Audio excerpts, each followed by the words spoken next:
à tous, je suis Linda Finkwasi, je suis la fondatrice et directrice générale du cabinet international KSL. Pour un rappel, le cabinet international est un cabinet de formation, donc de renforcement de capacités, d'accompagnement au PME et d'organisation de conférences institutionnelles. Le plus important pour nous ici, en tant que membre de ce cabinet, c'est de continuer d'investir la société du mieux qu'on puisse et surtout de contribuer au développement économique des femmes, des jeunes et des petites et moyennes entreprises.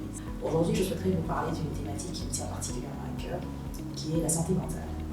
Il y a à peu près 18 à 24 mois, je me suis sentie très mal un matin.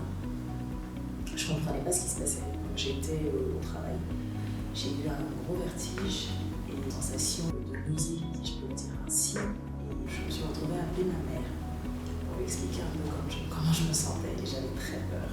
Je ne comprenais pas du tout. Ensuite, mon frère est venu me chercher, nous sommes allés directement à l'hôpital pour voir ce qu'il y avait et ce qui n'allait pas.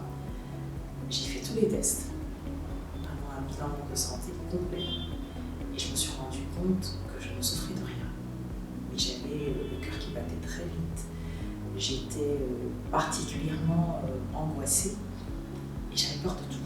Pendant toute cette semaine, parce que je suis restée à l'hôpital un peu plus de 2 semaines, durant toute la première semaine, je me suis sentie très mal et angoissée. Et j'ai même eu à parler avec tous les médecins, j'ai essayé d'expliquer un peu mes activités au quotidien, comment est-ce que je me comportais, comment est-ce que le cabinet fonctionnait, l'équipe, la productivité de l'équipe, juste pour me rendre compte que j'étais en train de faire un burn-out. Qu'est-ce qu'un burn-out?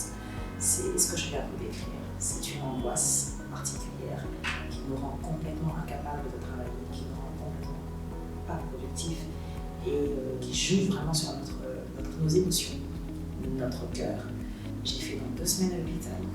Après tous les échanges, je me suis rendu compte qu'il fallait que je m'apaise, il fallait que je commence à penser à mon bien-être, il fallait que je parle avec certaines personnes pour pouvoir m'assurer de me remettre dans la condition de paix, si je peux le dire ainsi, et d'appréciation de mon quotidien, et surtout de mon potentiel. Et c'est pour ça que je vous dis qu'aujourd'hui, c'est un sujet qui me tient particulièrement à cœur. Et ayant vécu ce burn-out, je me suis rendu compte que je ne pouvais pas travailler. Donc pendant 2 semaines, l'équipe travaillait, mais je n'y étais pas. L'équipe a fonctionné, l'équipe a continué, et je me suis rendu compte que je n'étais pas indispensable. Et qu'il fallait que je pense à moi.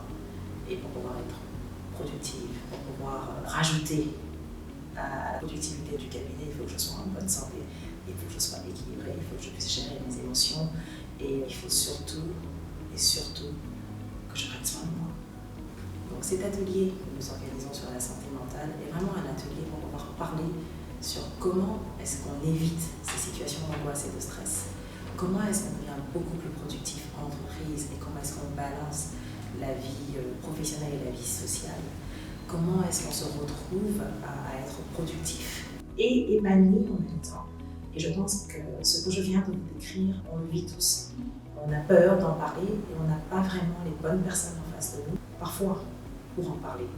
Et je veux vraiment dire à tout le monde ou à quelqu'un en particulier que ce n'est pas, si je peux le dire ainsi, la fin du monde. Et par santé mentale ici, je ne parle pas de folie, je parle de burn-out, je parle d'angoisse, je parle de gros stress, je parle d'incapacité d'être productif, je parle de peur constante, de mauvaise gestion de nos émotions et je parle de tristesse incompréhensible. Et je veux vraiment dire que cet atelier va nous apporter beaucoup et ce sera un atelier collaboratif, fait d'échange, de partage et surtout de voies et moyens pour éviter de se retrouver dans cette situation de burn-out.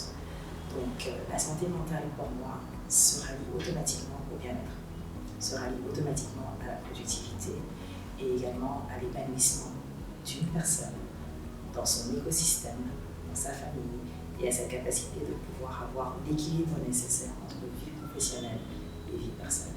Je vous invite donc tous à nous contacter pour avoir plus d'informations sur le contenu de cet atelier et surtout, je vous y attends durant le mois de février.